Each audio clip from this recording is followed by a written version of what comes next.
tiesų, šioje legendinėje dainoje dainuoja apie neišsipildžiusią jaunuolio meilę merginai. Tačiau dažnu atveju aš manau, kad šita daina tinka apibūdinti pardavimams. Na, juk nekartą mums teko papulti situaciją, kuomet išklausę pardavėjo, ne, taip ir norim jam pasakyti. Nu, ne tau, Martynai, mėlynas dangus. Ir iš tikrųjų šiandien aš jums noriu papasakoti istoriją apie Martyną. Štai susipažinkim, Martynas, jisai dirba pardavimo vadybininku, reiškia vienoje įmonėje, kuri parduoda paslaugas kitom įmonėm.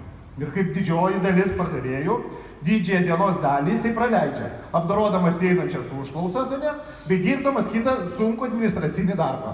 Tačiau vieną dieną jo šefas grįžta iš konferencijos ir sako, Martynai, nuo šiandien aš nusprendžiau, kad mums reikia daugiau klientų. Sako, ir tam, kad pasiek daugiau klientų, mes pradėsim daryti šaltus skambučius. Šalti skambučiai. Ar jūs žinot, kad jeigu nebūtų šaltų skambučių, pardavimuose dirbtų dvigubai daugiau žmonių? Ir iš tiesų savo patirtyje teko nekartą matyti, kada prieš pradedant daryti šaltus skambučius, pardavėjams sutrinka virškinimas. Pakyla temperatūra, sutrinka širdies ritmas arba galų gale atsiranda daugybė netidėliotinų darbų. Vienaip ar kitaip, didžioji dalis pardavėjo idėją apie šaltus skambučius sutinka su milžinišku entuziazmu. O viską žinokit tik tais dėl to, kad 95% šaltų skambučių būna žiauriai nesėkmingi.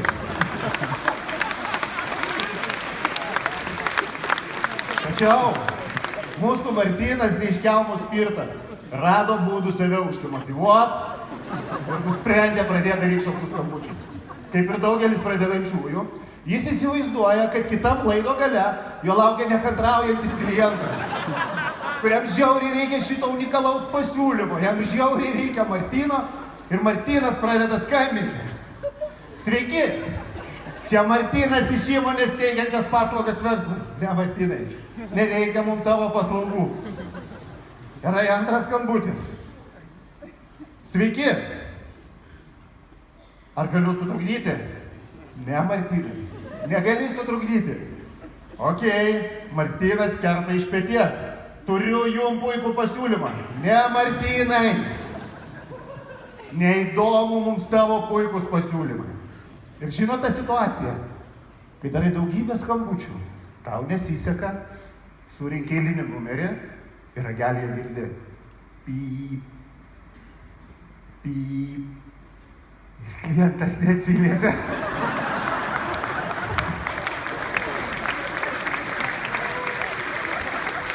Tu atsisėdi prie CRM-o, ne?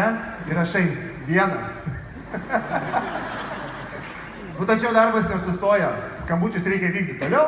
Martynas gudrus nusprendė sugudrauti. Pradėti nuo klausimų. Sveiki, ar čia įmonė tokia ir tokia? Taip, Martynai. Yes, pirmas, taip. Nu ir ką, Martynas, turiu jums puikų pasiūlymą. Martynai, neįdomu mums tavo puikus pasiūlymai. Ką daryti, Martynai? Martynas nusprendžia paguglinti. Įlenda į Wikipediją, eina pas kolegą, sako, kas svarbiausia pardavimuose. Ir jisai supranta, kad pardavimuose svarbiausia atkaklumas. Gerai, einam toliau. Martynas pradeda skambinti. Sveiki, ar galiu jūs sutrukdyti? Ne. Ir kaip jūs manote, ar tai sustabdo Martyną? Ne, Martynas tęsia toliau. Turiu jums puikų pasiūlymą. Gana, Martynai, gana. Ir žino, tą situaciją, kai tam žiauriai nesiseka ir beviltiškai situacijai, tu tiesiog sakai, o gal visgi išklausysit? O kolegos sėdi kitam kabinete ir galvoja, Martynai. Bet klientas pasitaikė mandagus, išklausė pasiūlymą. Ne? Sako, būk žmogus paskambink po švenčių. Žino tą užburtą ratą. Gal paskambini po švenčių?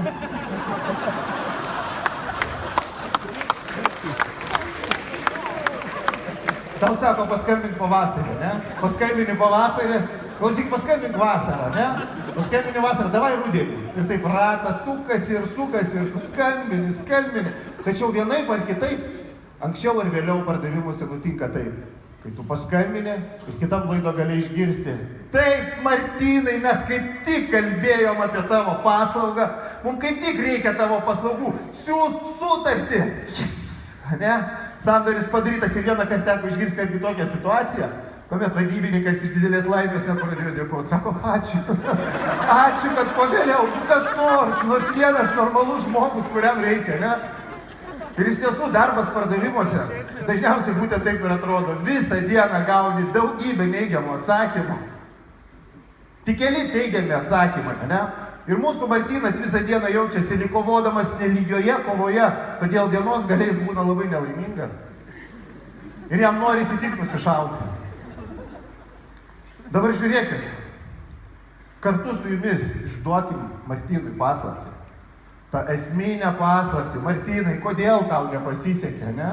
Ir ką dabar tau reikėtų padaryti, kad viskas būtų žymiai lengviau ir paprasčiau? Martynai, tu labai skubėjai. Martynai, tu skubėjai papasakoti apie save. Tu skubėjai parduoti savo paslaugą, skubėjai parduoti savo įmonę. Ar žinai, Martynai, kad 80% B2B pardavimų yra įvykdoma nuo 4 iki 10 kontaktų su klientu? Todėl, Martynai, sekantį kartą, kai norėsi kažką parduoti, paskambink tik tais tam, kad suorganizuotum susitikimą, kurio metu tu galėsi susipažinti su savo klientu. O susipažinęs, tu galėsi suprasti tikruosius jo poreikius. Grįžęs su tais tikraisiais poreikiais, paruoši jam unikalų pasiūlymą, tada paskambinsi dar kartą. Ir tuomet susitikęs su savo klientu, tu jau turėsi santykį. Ir galėsi jam pateikti pasiūlymą, kuris tau ir padės laimėti sandorį. Todėl palinkėkim visi kartu Martynui, patys savo, vieni kitiems, neskubėti parduoti ir sėkmės pardavimuose. Ačiū Jums.